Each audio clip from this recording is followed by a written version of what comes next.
Right, so on with the business, on with the thought leadership. And I'm absolutely thrilled to be joined by Lucy Marcovitch, who is a very experienced PSHE advisor, works with schools and with the PSHE Association for a long time, writer and series editor of our Health and Relationships program. So I hope you're there, Lucy.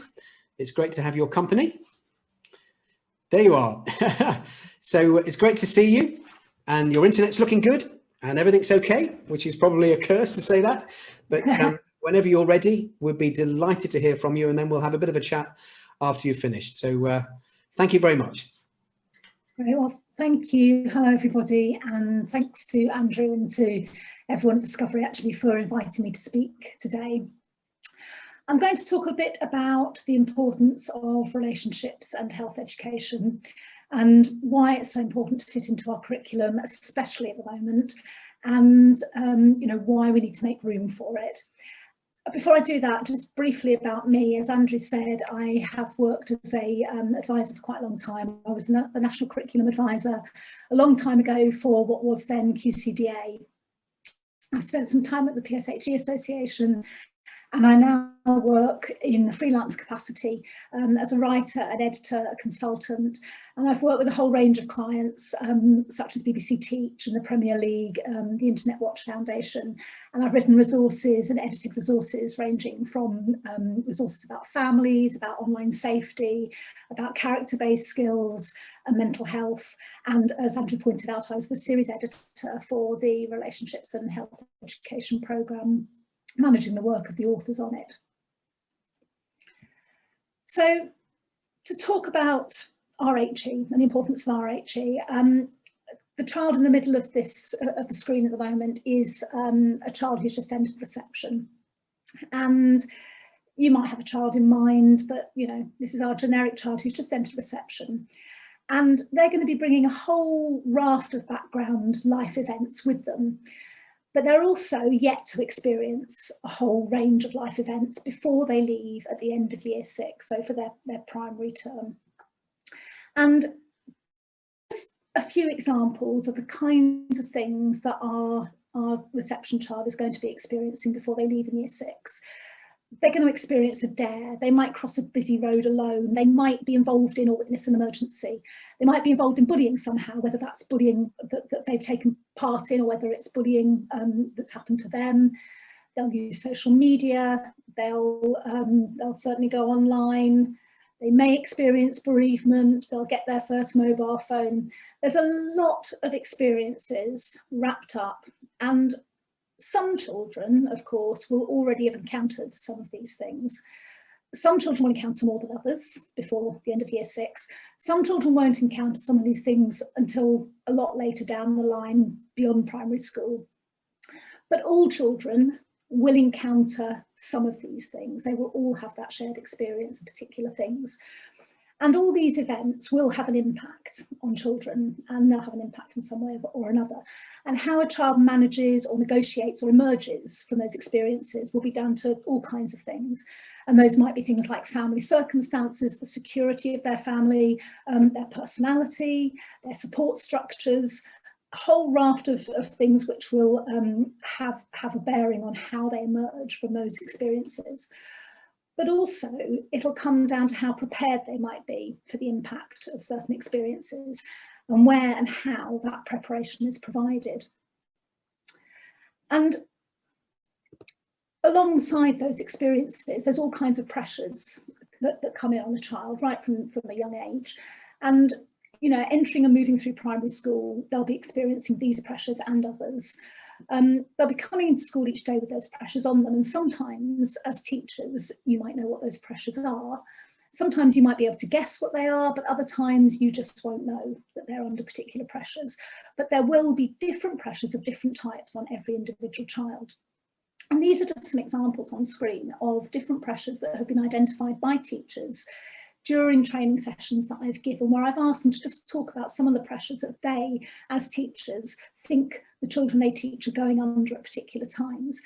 And of course, some of these will vary depending on the kind of school you're in, the area of the country you're in, the cohort you have, for example. And I'm sure that you'll be able to think of particular pressures that are particular to your circumstances in your school. But generally, most of these pressures are common and consistent. And obviously, since March 2020, so almost a year ago, there's been another pressure which nobody predicted and no one could have predicted, with an impact that nobody felt prepared for, and that's obviously COVID-19. And for many of us, this really felt like it obliterated parts of our lives. And for everyone, it added a pressure that certainly at times could feel unbearable, and certainly for some people more than others felt more unbearable. And of course, all those other pressures haven't gone away. All the other stuff that we deal with on a day-to-day basis didn't go away to make room for COVID-19, did it? And in many cases, actually, COVID exacerbated those other pressures that we're all under all the time. And at the moment, well, I was going to say there's no clear end in sight. We're right in the middle of it, although actually yesterday did give us a bit of an end in sight, I suppose, and a bit of clarity. And obviously with the situation with the vaccine as well, we have some clarity and an easing does feel closer. But generally, we are still in the midst of this and we are still managing it on a day-to-day basis. And I mean, March last year was a really strange time, wasn't it? Around this time when things started to trickle through and media reports started to come out and people started to think, oh, it seems a bit of a strange one. What's going to happen now? Right up until lockdown happened pretty much overnight, things started to become very strange. And one of the things that I did from the beginning of March last year was I started to take photos, and I took photos every day just to try and document some of the things which were going on. And I mean, this is a tiny selection of the photos which I took, obviously, but these were just ones right from the very beginning. So, you know, could have been within days of lockdown happening. Empty roads, entirely empty roads. And I mean, this is quite a busy main road near where I live. And I stood right in the middle of the road to take that picture. I don't think I've ever not seen a car on that road, but during lockdown, absolutely nothing. And it was the same with motorways, it was the same with A roads, it was the same with ring roads, completely emptied. The school is closed, notice. I don't think in my lifetime I've ever seen notices on school gates saying this is closed with a big padlock, other than perhaps a snow day, but I honestly can't even remember whether that's the case. But obviously that's something which is entirely relevant to the age group we're talking about. Rainbows in windows, they started to pop up, didn't they? Little symbols of hope that people were drawing on, and I think there were very few windows without a rainbow in, or a rainbow somewhere in the vicinity of a house that started popping up all over the place. And then those customer notices, so whether it was a gym, whether it was a cinema, whether it was a theatre, a hall, you know, any kind of public space, a shop, those customer notices started popping up telling people that the business was closed for the foreseeable future. And for adults, as adults, there were all kinds of emotions that we will have all gone through. But at least we had some kind of understanding about why all of this was happening. We did have a context for it, even if we didn't at that point know how to deal with it or how to manage it. For children, especially the youngest ones, there was really no context at all. And whatever explanation they were given would have to rely an awful lot on the adults that they were in contact with. So let's go back to our reception child again, our little one who started school. This is the March 2020 update. In addition to all the other things which was going on in their lives, all the other life events, we've got a whole new set of details to add to their life experience. And these were things which none of us had had experience of before. And not only that, an awful lot of these things happened at once. They didn't happen gradually. Some of them did, as you'll see as they come on screen, but some of them happened all at once. You know, things like keeping 2 meters away from other people, not seeing your friends, not seeing close members of your family, schools closing, for some having to go into self-isolation, for example, certainly staying at home. Things like cancellations. Last year, I just called it the year of crossings out because just everything started to get cancelled, didn't it? And for a child, party trips, holidays, things being cancelled is actually a really big deal. and all of this comes down to the common experience of all of us, which was that we were witnessing a global pandemic. So added to children's experiences and how they managed and emerged with and coped with those that we had previously identified, they're now impacted by a whole set of new experiences, and actually nobody had a strategy for these because they're not experiences that anyone had had, and so there was nothing we could draw on necessarily to manage this in a helpful, useful way. And we don't know yet how all these experiences will affect and impact on our children's mental health, on our children's physical health in the long term. There's already some evidence coming through of negative, especially negative mental health effects. But we're still in it, aren't we? We're still in this, we're still experiencing, we're still moving through it. And although we can probably speculate and we can see some evidence of the effects, we're still experiencing these things as a reality, and we may not know what the long-term outcomes are. We can only speculate about those long-term outcomes at the moment. So I did a little straw poll with about 50 people or so, and just asked them what helped. What helped when lockdown began? What helps now? How did you deal with things? And these were all adults, and how adults dealt with them. And people started to develop their own coping strategies, and some of these were very individual. But some of them started, there seemed to be some similarities between them. So I sort of grouped things, the kind of coping strategies that people talked about. One of the ones which came out really strongly was food related. So people were trying new recipes, they were baking, they might become a vegetarian, they might become a vegan, they ate more than usual. Once takeaways got up and running, they treated themselves to takeaways a couple of times a week.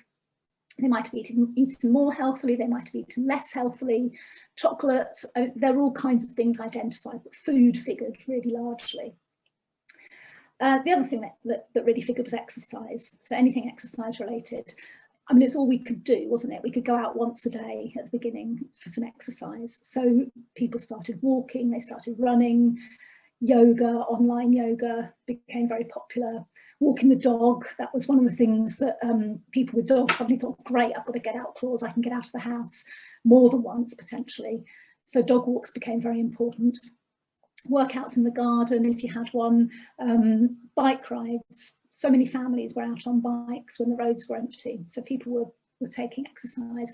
And related to that, there was a sort of category, if you like, of being in nature, people wanting to be outside, listening to the birds, watching flowers bloom, watching the trees come into bud, just being outside, really, gardening, for example. Then there's the creative element. So lots of people, they drew, they painted, they took up a craft, writing. Grayson Perry's art club was immensely popular. I read the other day that he had 1 million viewers of Grayson Perry's art club and 10,000 submissions or something. So people obviously really, really caught on to that. And then there was the comfort side of things, so having a bath, lighting candles, having cuddles with your dog, with your cat, with your kids, those sort of comforting things, wrapping up in blankets to watch the telly, etc. And then there were other things like alcohol. Alcohol figured quite largely when people talked about coping strategies, and red wine was probably the most popular, followed not too far off by gin. And interestingly, people said initially they probably drunk more than they'd ever drunk, and then that started to tail off and they started to drink a lot less. So there was that fluctuation. And then, things like television. Netflix got an awful lot of binging. I don't think there were many parents who didn't sign up to the free Disney offer right at the beginning, which was, I can't remember what it was now, a month's free Disney or whatever it was. But, a lot of telly watching, and then making connections with other people. So whether those connections were over Zoom, whether it was meeting up with one other person when we were allowed to, whether it was meeting up with 6 other people when the things eased, people started to try and make those connections with other human beings. But also, I'm not saying saying any of this to say this is what you should have done. These were all the good things that people did, aren't they marvellous? Equally, people did lots of other things. Crying was very popular. There was an awful lot of crying going on, and I'm sure lots of you can relate to that. There was a lot of overeating going on. People did drink too much. People did realise at some point, oh, you know what, maybe we should cut down on our red wine consumption. There was a lot of not coping, if you like. So when I said to people, how did you get through it? They said, well, actually, to begin with, I don't think I did. I don't think I did cope very well. All these things are ways that we as adults get through stuff, whether it's in the short term or the long term. And you don't have to do something amazing necessarily to get through. What you do to get through may not necessarily be very healthy, but these are just all examples of how adults did it. And the reason we did all these things was because we've got experiences of what works for us, or we developed those coping strategies. We drew on things we already knew, or we used other people's suggestions, or whatever it was we did. Children, especially the littlest ones, don't have those coping strategies yet. They just don't. They don't have that life experience that helps them understand, or they can't articulate what helps them. They just can't do that. And so they were at a disadvantage in relation to that. And that's really where relationships and health education comes in. I think at the moment there's an awful lot of talk about a recovery curriculum, and there was at the beginning of the autumn term, wasn't there, last year when schools first went back, and what that recovery curriculum could look like. But I think it's so important to remember that there's actually already a subject out there, and has been out there for a really long time, that has a very large part to play. And it has a very large part to play simply as it already exists. It doesn't need to be anything different to form part of, if you want to call it a recovery curriculum, to form part of that. But before I talk a little bit more about what it looks like, I'd like to just talk about what it isn't. And I think it is important to make this distinction. Relationships and health education isn't therapy, it isn't counselling, and it isn't targeted intervention either. It's not a space in which a young person should be expected to share their thoughts, their feelings, their innermost secrets. That's not what it is. And equally, it shouldn't be used as a dumping ground either to solve all the problems that are going to arise over the next year, the next 3 years, the next 10 years post-COVID. Anything that arises, any issues, there is that tendency to say, oh, well, we can deal with that in PSHE, we can deal with that in RSHE. That's not what the subject is there for. You can, you know, if that's the best space for you to deal with particular issues, then do so, but that's not what it is per se. And you know, in addition to that, it's not a sticking plaster either. It's not somewhere where you can deal with a problem, move on. That's not what RSHE is either. So what is it? So first of all, I think it's really, really important to remind people that it is a taught subject. And as a taught subject, this essentially means that it's a planned part of the curriculum, and it's a planned part of the curriculum in the same way that any other subject is. The English or topic work or PE is a planned part of the curriculum. There needs to be space in the curriculum to teach the subject. Secondly, it needs to be something that you teach with objectives and outcomes, and those objectives and outcomes do need to be clear, and they do need to be measurable, and they do need to be clear in your mind. Why am I teaching this? What do I want a child to be able to achieve as a result of teaching this particular lesson or this particular topic? And it's really about teaching children what to do and how they can do it. So in the same way that English teaches us to use language and how to read, and that maths teaches us how to use numbers, see patterns, and that history helps us use the past to understand the present, and that art teaches us how to use a paintbrush, RSHE is teaching children particular skills and particular knowledge and how to use those skills and knowledge and that knowledge.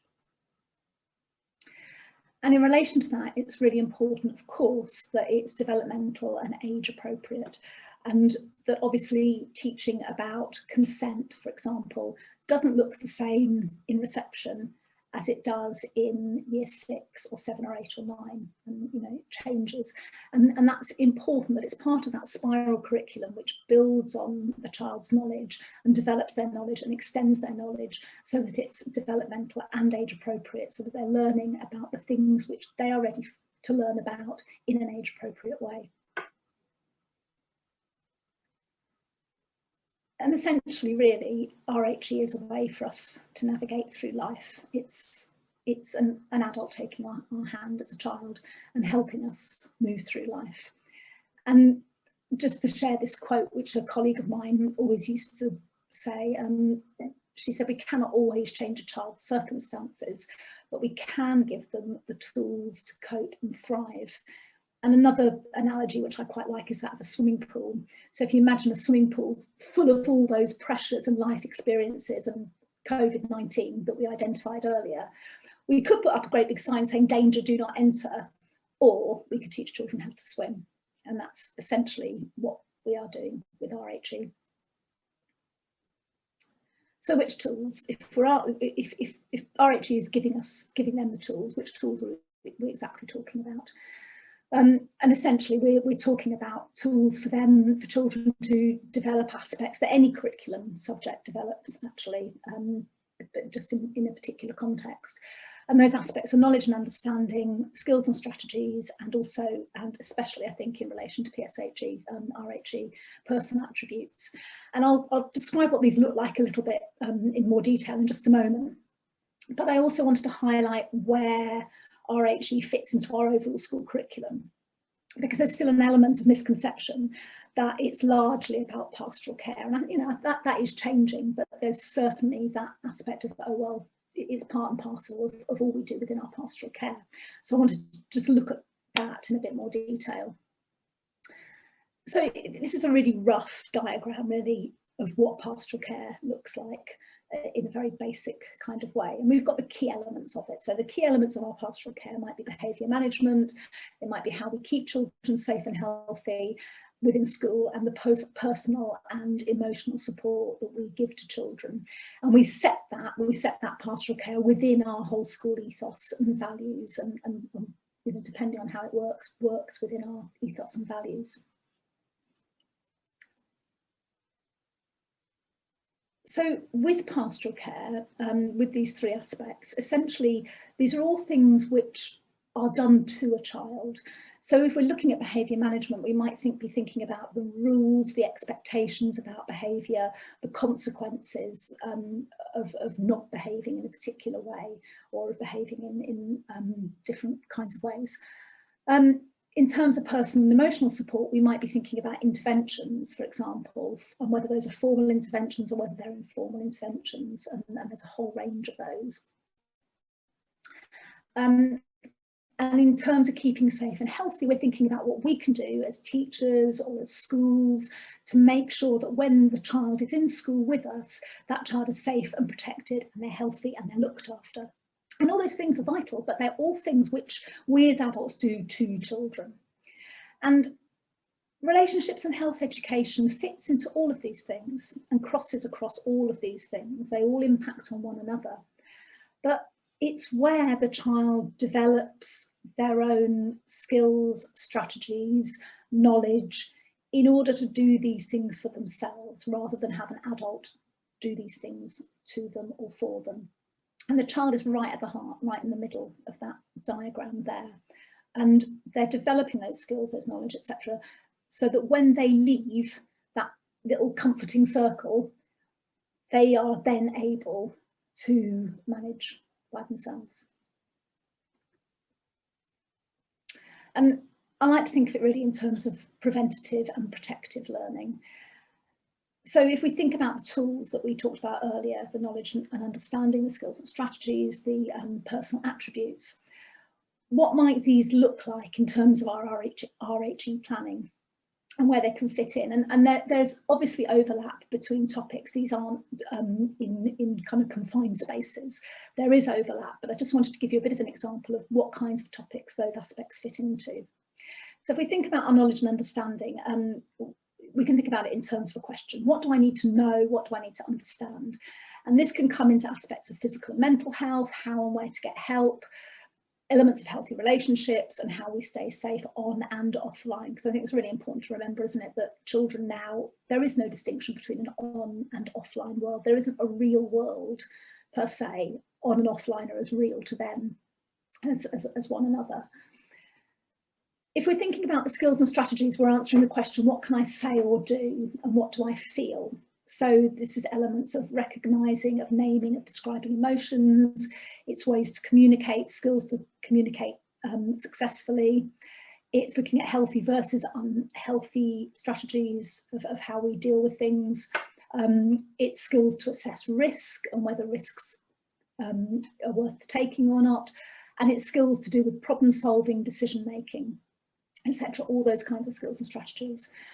And last of all, thinking about the personal attributes, it's the question of who am I and what kind of person do I want to be?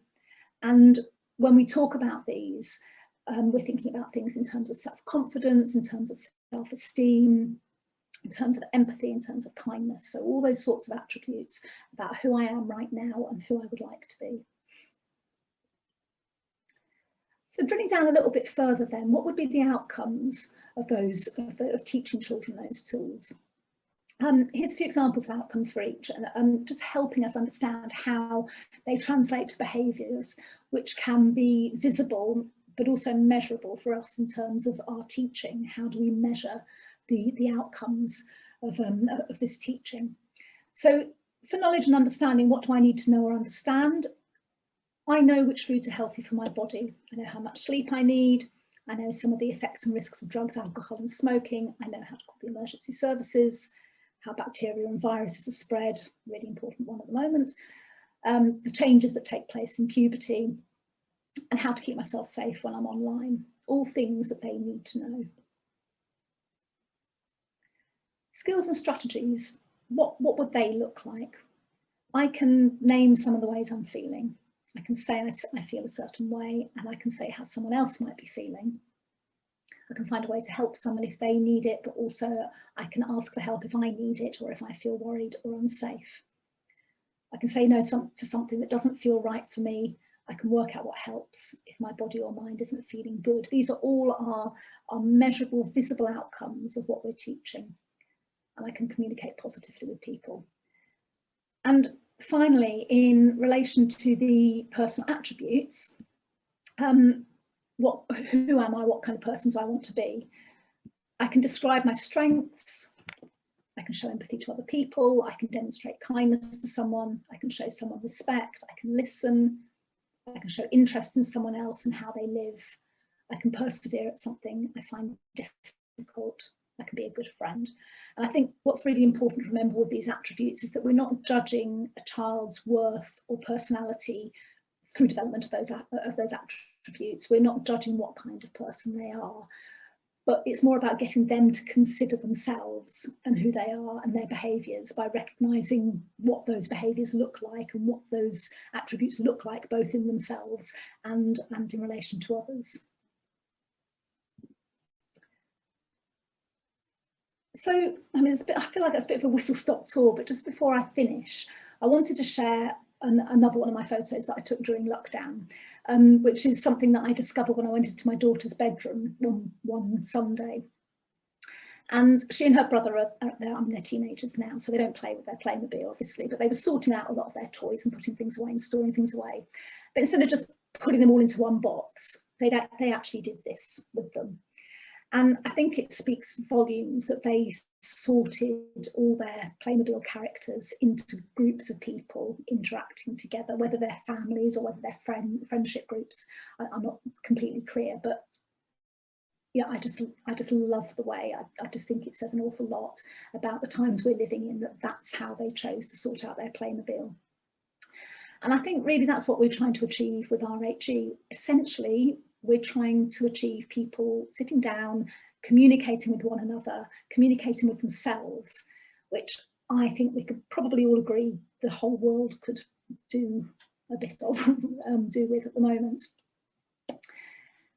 So finally, I wanted to read you a poem, and the reason I want to read you this is because I follow a poet called Kate Clancy on Twitter, who some of you may have heard of, and she does a lot of work with young people and getting them to write poetry, and it's usually children, young people who don't really have a voice. So it may be young refugees, it may be people from very disadvantaged backgrounds, it may be people who have really struggled to read, to write, and she helps them articulate their words and put their and just have a voice, really.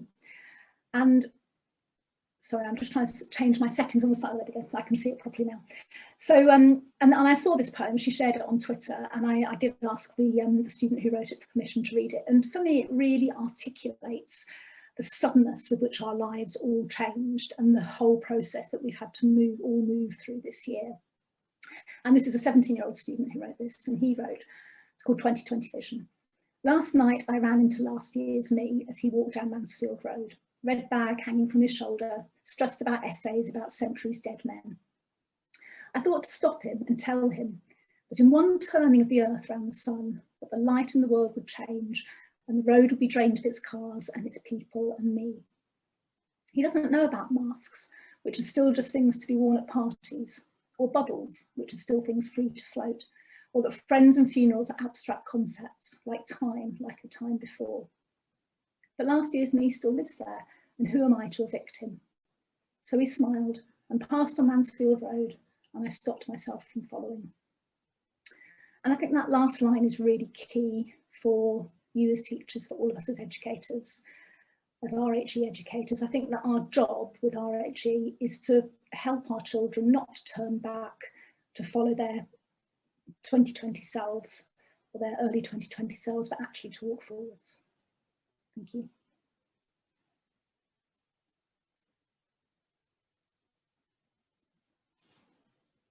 Forgive me. Thank you so much, Lucy. What a really interesting presentation with lots and lots of insight. And that poem really grabbed me at the end.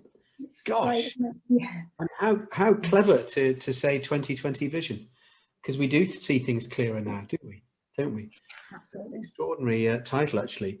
Well, we've allowed ourselves just a few minutes, and I've got a couple of questions which I'd quite like to put to you, if I may, and then we'll keep an eye on the chat stream as well, if that's okay with you, Lucy, if you've got time for a few minutes. Yeah. I suppose really what I'm quite interested in hearing your view on is, and I think we've talked about this in the past a while ago when we spoke, is whether I'm talking about when it should be taught.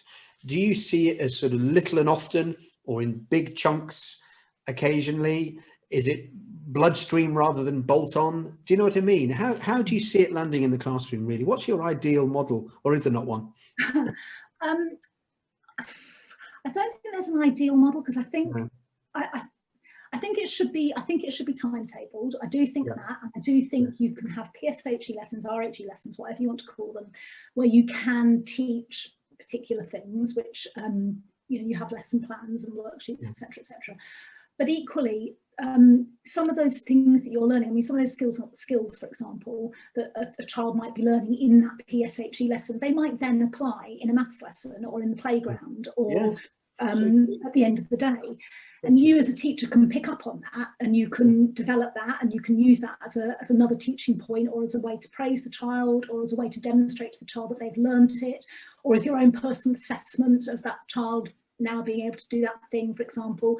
So, and also, I know I said that it wasn't to be a dumping ground, but you can also use, if matters arise, for example, PSHE, maybe the RHE might be the ideal place to deal with it. So I think you should have timetabled lessons, but equally, I don't think that should then restrict you from not dealing with something in particular, which is related to the curriculum, or not picking up on something in a different lesson, for example, or not asking children to share, because they've got to take it outside the classroom as well. This isn't just about, we do this in the classroom and nowhere else.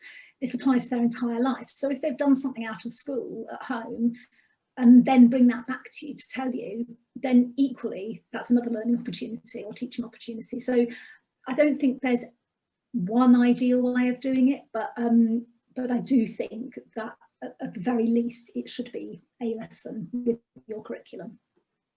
Absolutely, and we hope that teachers are able to be and to have the headspace to be agile enough to be able to, whilst you're also timetabling those important lessons that need to happen, you're agile enough and adaptable enough to be able to say, actually, this is an issue. I think let's assemble the group and let's have a PSHE. Let's have an impromptu PSHE lesson to deal with this issue. And I suppose, if anything, the Health and Relationships program that you series edited and lead authored provides the framework for that, doesn't it? It provides the script almost, so that you're not drifting, into areas that you're less comfortable with. Yeah, absolutely. Because you could, there's some difficult issues to deal with as well. I mean, we don't always know how to talk about these things, and I think having a lesson plan, having guidance like the Health and Relationships program, just gives you that extra confidence and that extra structure in which to deal with things, or the basis of how to do it. And then you as a teacher can use your professionalism and use what you know about your kids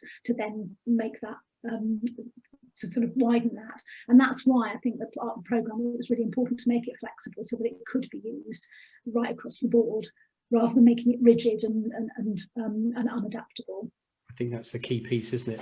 We've had an interesting question. I'm sorry I don't have the name, but we've had an interesting question in, which is, what advice would you give to a teacher who is teaching this topic for the very first time? Okay. All of the above, really. Yeah, all of the above. I think I would give a few pieces of advice. I'd say, first of all, I'd say don't be scared. Yeah. Because I think, especially with sex education, a lot of teachers are scared, and they do, and rightly so, get anxious about what to do and how to do it and the right things to say. I'd say in relation to that, a lot of the stuff that we talk about is just words, and it's just human behaviour, and especially with little children, actually they love words. So use correct words with them, use correct terminology for parts of the body, etc. Because it's only us who has a hang up about those, not the smallest children. I would say draw on others' experience. I mean, I was lucky enough when I was a brand new teacher. We had a very strong, it was called PSHE in those days, program in our school. But I also had a very experienced teacher working with me, who she would help me plan, and I'd take things to her, and I would draw on what she knew and what she could do, and that was really key. And the third thing I suppose I would say is make sure that you are reading guidance which is talking about how to deliver subjects safely and how to deliver it effectively, how to answer difficult questions, for example, so that you are creating a safe environment, and you are creating an environment in which children feel that they can learn about these things and are able to discuss things freely and openly. And that's really key. So I suppose those would be the three top level bits of advice. No, it's terrific. It's really good advice. And how do you feel we can enable our parents and carers to trust both the curriculum and ourselves to deliver it safely and in an age appropriate way? How do we build that trust? Because it's so important at this from the outset, isn't it, to get parents on board? Yeah, absolutely. And I mean, if nothing else, just to make sure that what you're teaching is being backed up at home as well, or being discussed at home, or just being understood. If not, I mean, even if they never talk about it, at least they know what their children are learning at school.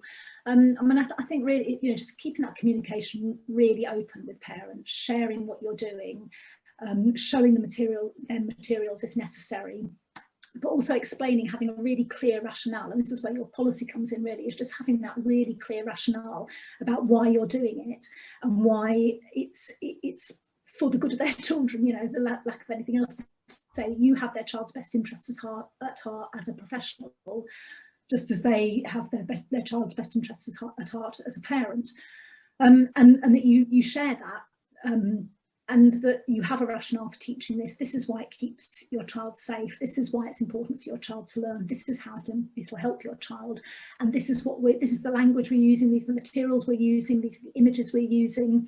For an awful lot of parents, they just want to know what the content is. They might not necessarily be against it or questioning it or anything like that. They just want to know. And they're just interested. So I do. Share exactly. Yeah. So share what you're doing with your parents as much as you possibly can. Yeah.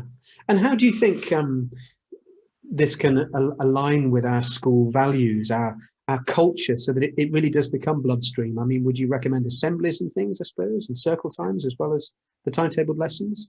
Yeah, I mean, I think that can really help, because then it gives a whole school message, and it gives it means that children right from reception right up to year 6 are hearing the same words, the same values, the same language, the same expectations. They're hearing that all the time. And you know, a teaching program also enables that, because it means that the language is consistent all the way through, and you're building developmentally on the learning all the way through. But also assemblies can back it up if there are particular key messages you want to be giving out, or reminders, whatever it is. So that those things are re-emphasised and reiterated, and that everybody in the school is hearing what's being said. Thank you. We've had an interesting question from I want to say Wale, and please forgive me if I've mispronounced your Christian name there. And it's this: I would like to ask Lucy how to teach this subject under the current circumstances through distance teaching or online teaching and learning. What do you think? It's a subject, isn't it, to transpose? Yeah, it's a really sensitivity-wise, there are certain aspects of it which, I mean, the PSHE Association actually has some really helpful information for teachers on exactly that question. What are the topics which are okay for teaching at home, and what are the topics which are not okay for teaching at home? And there are some, you know, sex education really isn't a topic for home, because you don't know what a child's circumstances are at home. So it's not necessarily safe for them to be accessing that learning and assuming that a parent will do it alongside them. Other topics are much safer and much easier, if you like, to do at home. Certain topics to do with friendships, for example, to do with thinking about oneself and one's skills and one's abilities, for example. But I would, I mean, there's a whole list of things which I could go through, but I think look at the PSHE Association's guidance on this, because they really articulate very well why certain topics are best kept in school with a teacher that you trust, in an environment that is safe and open for learning, rather than just assumed it'll get done at home, because it may not, and in the worst case scenario, it could be an unsafe topic to do at home. Absolutely. And may I squeeze one more question out of you, if that's okay? We're getting our value today, and it's something that's always on my mind whenever it comes to something like this, you know, which is so incredibly important but difficult to measure. How do you feel that teachers can start to track the efficacy of what they're doing, the positive impact, and really the way that the children are progressing through this curriculum? How can that be evidenced? Beyond the numbers? Well, I mean, there's lots of ways. I mean, one of the most obvious ways is through observation, and just observing how children behave, observing how their behaviour changes, observing how what they say changes, what they do changes, etc., and how that develops. And that, I mean, that might not be instant, obviously. That might take a while, but it's one of the easiest ways to go about doing it is through observation. But also you can record what goes on. Things like draw and write, for example, that's like a really nice baseline assessment, very effective if you do it at the beginning of a topic or area of learning, and then revisit it at the end for a child to demonstrate what they've learned now, what they knew then, what they know now. And so it's like a snapshot, really. And you know, you might want to record. Schools have different preferences. A lot of primary schools do like to record it in books, so they do like to have that evidence there in books. But I know that other primary schools prefer not to, because they feel that this shouldn't be a subject you sit and do lots of writing on, which I can also empathise with. And in those sorts of cases, I think you need to rely on your observations of behaviour and language, like I said. You can do displays, for example. There are different ways of doing it if you're not evidencing it in books. Conversation, you know, always those sorts of conversations that you might be having with children, to draw out information from them, what they know now that they didn't know before, etc. Thank you so much. I'm so pleased that you used what I've always seen as the magic word, which is observation. It's such a better word than assessment, isn't it? It really is. It really is. So I think for RHE, assessment, I don't like to use the word assessment. I mean, it essentially is assessment, but I don't like to use it because I think assessment is so loaded with all kinds of other types of contexts and other expectations. And I don't think that's helpful for RHE. That's terrific. Thank you so much. I wish we could go on for another few hours because this has been so insightful, as I knew it would be.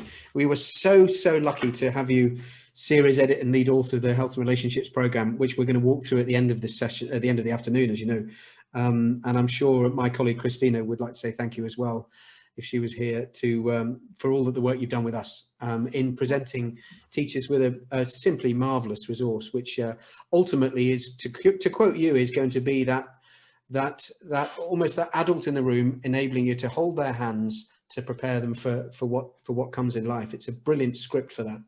So thank you ever so much, and I hope we'll do this again soon. Yeah, thanks so much for asking, Andrew.